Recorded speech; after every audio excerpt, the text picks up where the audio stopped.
Olá pessoal, então vamos a mais um exercício de dinâmica falando de torque no plano inclinado número 7. Uma esfera de massa M1 e um bloco de massa M2 estão conectados por uma corda de massa desprezível que passa por uma polia como se mostra na figura 7. O raio da polia é R e o momento de inércia da polia I. Então há um raio nessa polia R e um momento de inércia I. O bloco se desloca sem atrito. Então não há atrito. Isso é importante, sem atrito. Ele nos pede a. Encontre uma expressão para a aceleração dos dois objetos usando os conceitos de momento angular e torque. B. Encontre as tensões na corda. Bom, primeira coisa que a gente faz no exercício desse de plano inclinado, nesse caso não é plano inclinado, né, mas há dois blocos com uma polia, há forças, então traça as forças existentes. Então o que nós temos? Nós temos no bloco M2 a força peso, a força gravitacional, a força de atração gravitacional. Até tem um vídeo no site no canal falando sobre isso, né? Pode dar uma olhadinha de força gravitacional. A força de reação, 90 graus com a superfície, certo? Força de reação ao bloco, a força normal. Nós temos aqui uma força de tração, aqui.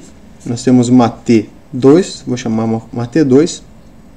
Nós temos aqui uma T1, né, na massa M1, e nós temos uma M1G. Essas são as forças existentes. Aqui eu tenho normal porque há um bloco numa superfície, a força peso gravitacional, né, as duas tensões e a força peso no bloco M1. Traço as forças, lembrando que a aceleração do sistema é para cá, certo? Está fazendo esse sentido. Tracei as forças, faço a segunda lei de Newton, né? Então tem as formas vetoriais e as formas escalares. Forma vetorial, T1 mais M1G mais M1A, igual, M1A, né, a todas as forças existentes da forma vetorial, gerando a aceleração. Então M1G, nesse caso, ela é positiva, está para baixo, no sentido do movimento positiva. T1, sentido contrário, negativa, igual a M1A, aceleração do sistema. Então, na minha T2 é M2A, essa forma vetorial que é igual à forma escalar, porque eu só tenho a minha T2 aqui fazendo a aceleração, porque a normal e a M2G estão no eixo Y, estando no eixo Y, não há aceleração. Se a força resultante em Y é igual a zero, a aceleração é igual a zero, a força resultante no eixo Y é igual a zero, portanto não há movimento no eixo Y, só em X. Vou considerar o eixo X positivo para a esquerda, meu eixo Y positivo para cima. Se a normal está para cima e o peso está para baixo, elas se anulam. Força resultante em Y no bloco M2 igual a zero. Então a T2 é a única força importante que está aqui. Bom, percebam. Tenho duas equações, certo? Tem essa equação do bloco 1, tem essa equação do bloco 2. Só que eu preciso encontrar a aceleração dos dois objetos, certo? Eu preciso encontrar a aceleração e depois eu preciso encontrar as tensões na corda. Lembrando, se na polia há um momento de inércia, há uma massa considerável nessa polia, as tensões são diferentes. T1 é diferente de T2, mas a aceleração do sistema é igual. No exercício 6 que fizemos anteriormente, comentamos sobre isso. Você pode dar uma olhada lá que eu explico mais detalhadamente isso. Terceiro passo, então, tenho duas equações, três incógnitas. Eu acho a terceira incógnita pela fórmula do torque, certo? Novamente o torque entra no processo, né? Lembrando que o torque ele pode ser dado momento de inércia vezes a aceleração angular. O torque é o raio vezes o produto vetorial da força. Isso aqui é o módulo do R vezes o módulo da força vezes o seno do ângulo. Se R e F estiverem no ângulo de 90 graus, o braço da alavanca, né? Isso aqui é 1, então o torque fica apenas como o raio vezes a força externa que está agindo. Eu vou precisar, com essa aceleração angular, substituir com a aceleração do sistema, que é essa aqui, sobre o raio, né? Então eu tenho que essa aceleração angular vai ser importante, que eu vou substituir aqui, ó, que eu vou fazer agora, vocês vão ver, né? Então, continuando, eu tenho que ver o torque da polia, né? Terceiro passo é o torque da polia. Então eu tenho aqui a minha polia, certo? Eu tenho T2 e T1, que são as duas forças existentes nesse sistema. Bom, como é que eu analiso o torque? Boto a força externa que está agindo na polia. Lembrando, eu tenho a minha polia ali, né? Eu tinha aqui, ó, a minha T2 e a minha T1. A T2 está para cá e a T1 está para lá. Se eu fizer um corte na corda, eu tenho a minha T2 para cá e a minha T1 para cá. Percebam, se a minha T1 estava para cima, eu faço corte e a minha T1 está para baixo. A minha T2 está para o lado esquerdo, eu faço corte, a minha T2 acaba ficando para o lado direito. Então elas se invertem, né? Caso vocês tenham dificuldade, vocês podem pensar assim: minha T2 estava para cá, se eu fizer o corte, a minha T2 na polia fica para o lado inverso que estava anteriormente. Certo? Então tá aqui. T2, T1. Como é que eu faço? Boto o T2 no mesmo centro, certo? T2 está aqui no mesmo centro. Boto a minha T1 no mesmo centro. Lembrando que eles são vetores, né? Então eu tenho um raio aqui. Parto do raio até a força. Por quê? No torque, esse produto vetorial indica que eu parto do raio até a força externa que está agindo. As forças que agem, nesse caso, são as forças de tensão, ou tração, como você queria chamar. Então eu parto do raio e vou até a força, certo? O seno é 90 graus,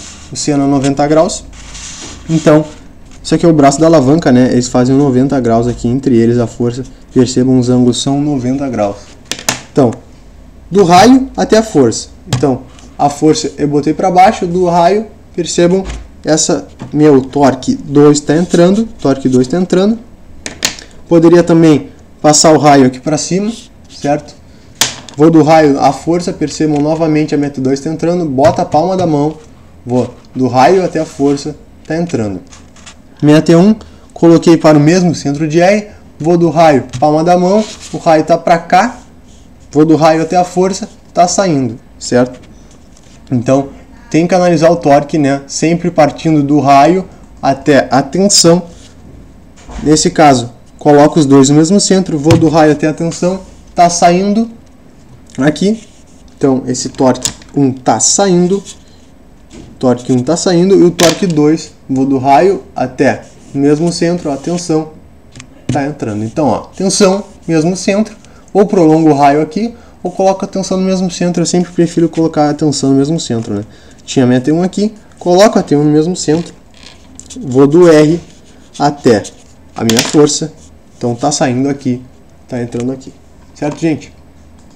Bom, então eu tenho aqui torque total, vai ser T1 mais T2, o torque total então vai ser o T1, ele vai ser considerado positivo, tá? Porque o movimento ele tá para lá, então eu tenho que ver a aceleração.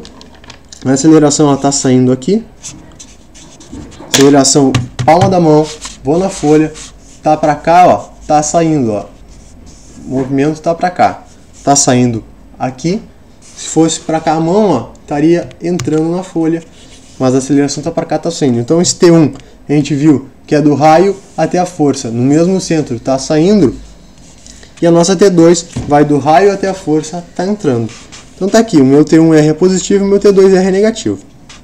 Colocando o R em evidência, T1 menos T2. O torque total a gente sabe que é dado pelo momento de inércia vezes a aceleração. Essa aceleração é a mesma aqui, certo? Aceleração aqui. Posso isolar a aceleração, que é o que eu quero achar. Multiplico o R, então eu tenho esse valor aqui, né? Para a aceleração, certo? Então, sempre importante, né, gente? Primeiro as forças, segundo passo, segunda lei de Newton, terceiro passo, olha para a polia para achar o torque. O torque total é dado pelo momento de inércia vezes a aceleração angular. Como a aceleração angular é a aceleração do sistema sobre o raio, eu tenho a aceleração aqui, que era a minha incógnita, certo? Eu já posso trabalhar. Bom, agora é só valores, certo? Só valores algébricos. Eu tenho M1G menos T1 igual a M1A, que era o que eu tinha aqui, certo? M1G no sentido positivo do movimento, T1 contrário. Então, positivo e negativo igual a M1A, certo?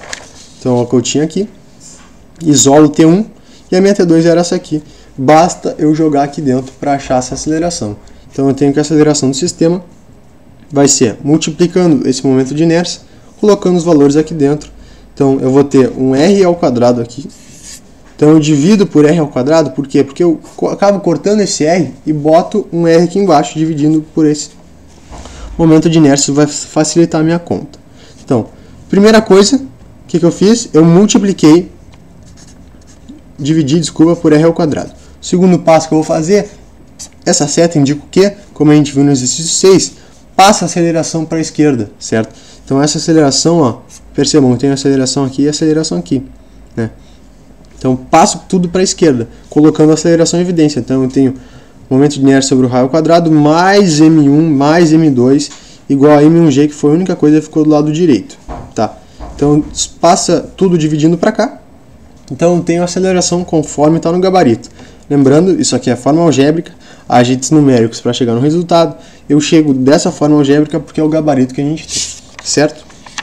Letra B, T1 e T2, basta colocar o A que a gente achou aqui. A gente tinha que ter era M1G menos M1A. Então, vou ter M1G menos M1, né? Multiplicando a aceleração. Percebam, eu vou ter M1G nos dois, né? Eu tenho M1G aqui, ó.